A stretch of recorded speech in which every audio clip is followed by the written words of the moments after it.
So what you see here is the pickup cavity templates.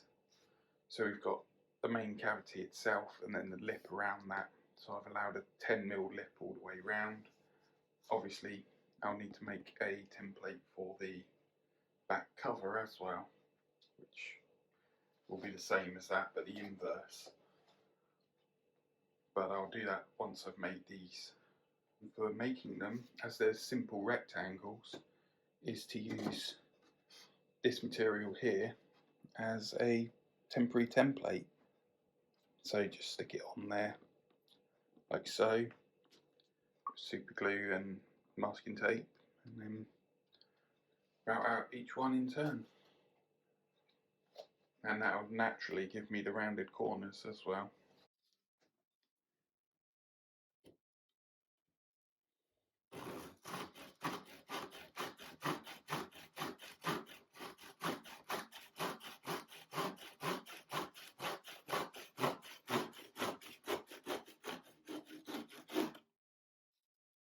So I've just cut those out and then filed the edges a little bit smooth to get rid of the jaggedy edges.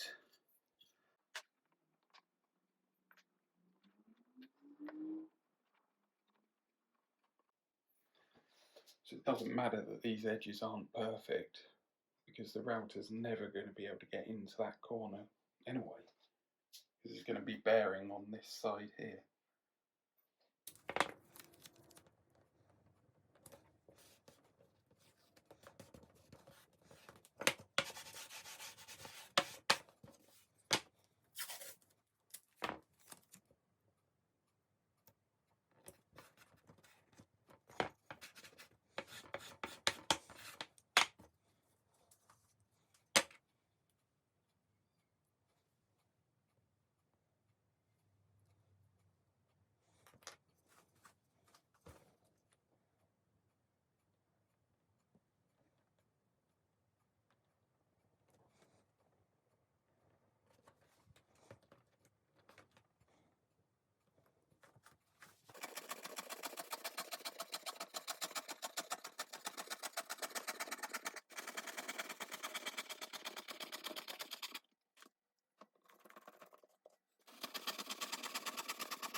So I think my first task will be to finish jointing this top here.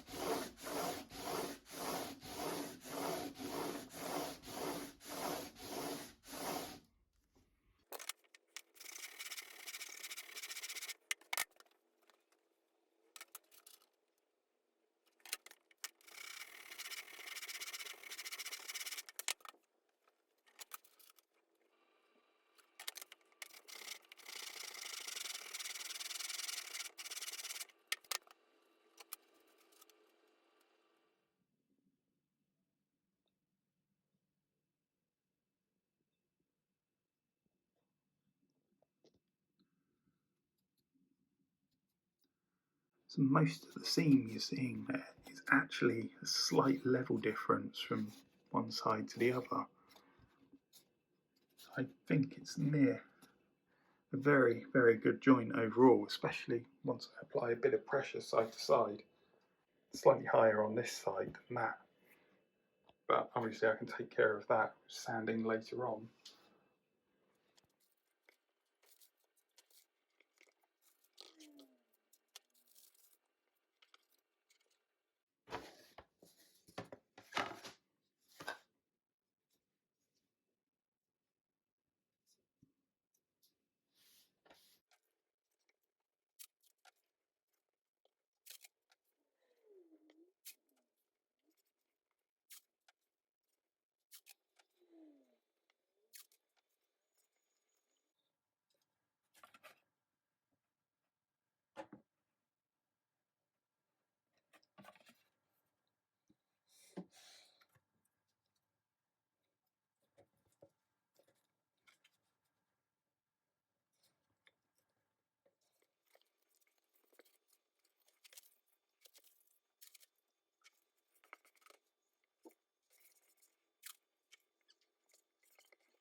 So again, most of the gap here is actually a level difference between this side and this side.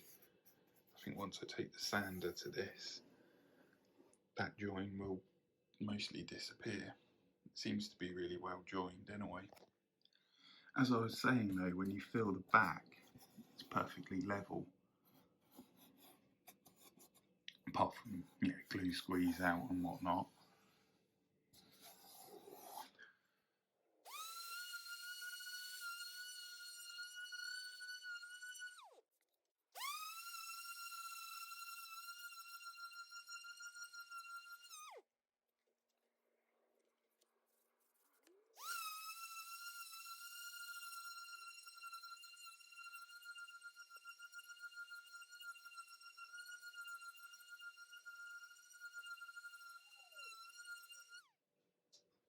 So, as you will have just seen in the edit of the video here, I have sanded the top wood here.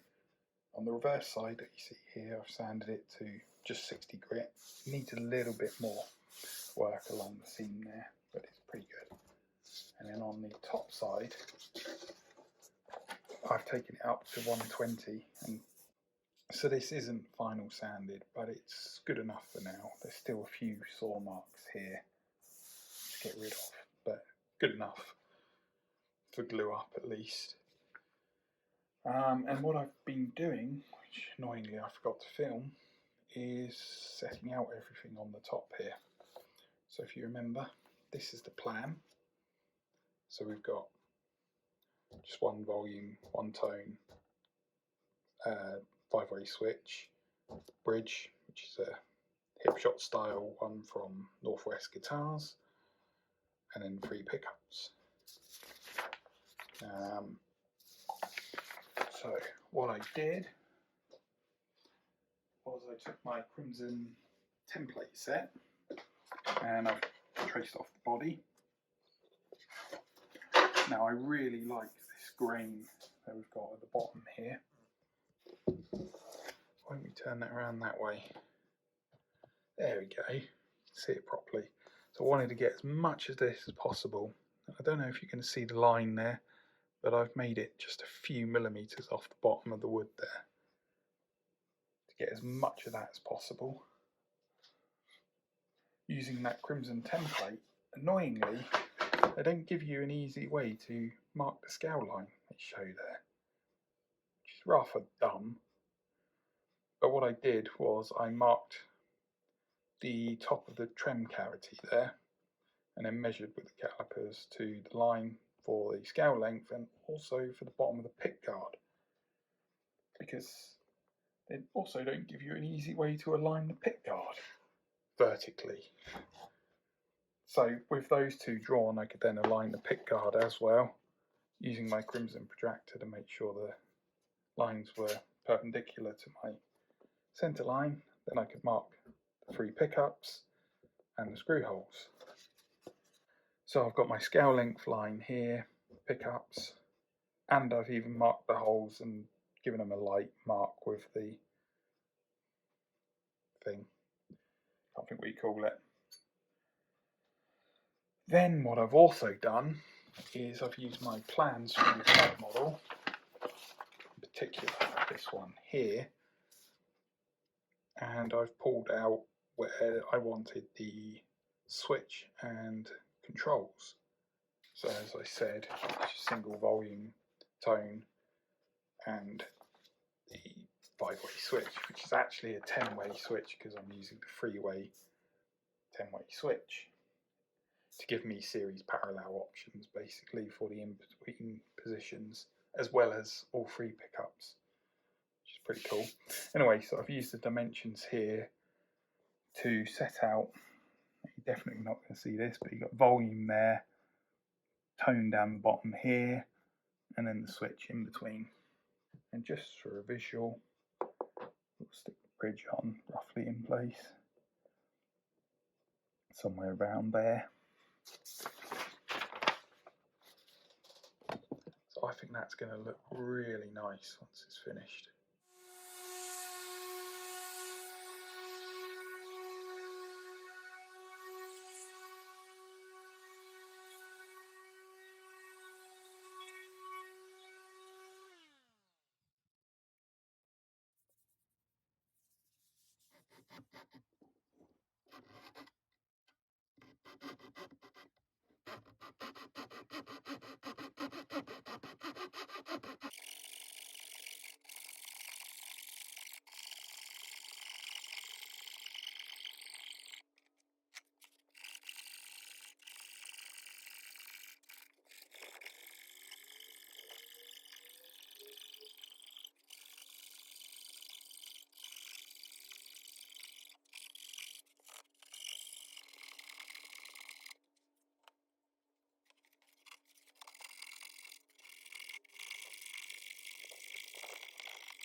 As you will have just seen, I sanded the back of the top here up to 60 grit using the random orbital sander, and that was mostly to get rid of, there was some glue residue along the seam there. That feels pretty smooth already at 60 grit and will be perfect for gluing to the body. And then you saw me go around with the jeweler's saw, is it, or coping saw, whatever they're called, to rough cut the shape. So I don't know if you can see, that's the sort of how close I got. When gluing this on is I will put a screw through those 2 pickups just so that I can get some decent clamping pressure in the middle here. Around the edge I'm not so concerned because I can obviously clamp that easily, but yeah, just in the middle I think a screw through each of those is going to be good. And then once it's glued up, I'll take the screw out and I'll drill all the way through, and that'll give me a rough indication as to where the cavity needs to sit. So I mean, that's the cavity template and it is slightly bigger than the pickup, so I do have a good few millimeters of play there. But even so, I think it would be useful to put the hole through there so that I've got a bit of guidance as to where to put it on the back of the guitar. Because obviously I've got the centre line, but I don't know where to put it that way. The other reason why I've cut this out now is to conserve as much of the wood as possible to try and make the cavity covers out of this. So if I get that out of the way quickly. So I managed to conserve a fairly large piece here, and then two fairly big pieces from the sides. So this one is too big. Yeah, I can't do it in any orientation. Realistically, I have to joint something to make that plate. However, the other cavity essentially is that. So you could do it from here, could do it there. Plenty of wood in that area. And likewise on this one, do it there. The other option, of course, for this one is to do something like that. Joint two pieces together, which would mean leaving this piece for this, which would have to go that way. And I quite like it sort of with this piece in the middle here crossing. And either joint these together as they are, or put something in the middle, like a light wood strip down the middle. I do have this piece of black limber, which doesn't look too dissimilar to the ash.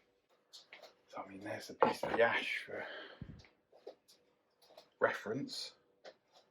So I mean, it's not that far off. If you take a piece of the sort of fairly bland grain over here, could be quite interesting. Certainly an interesting look.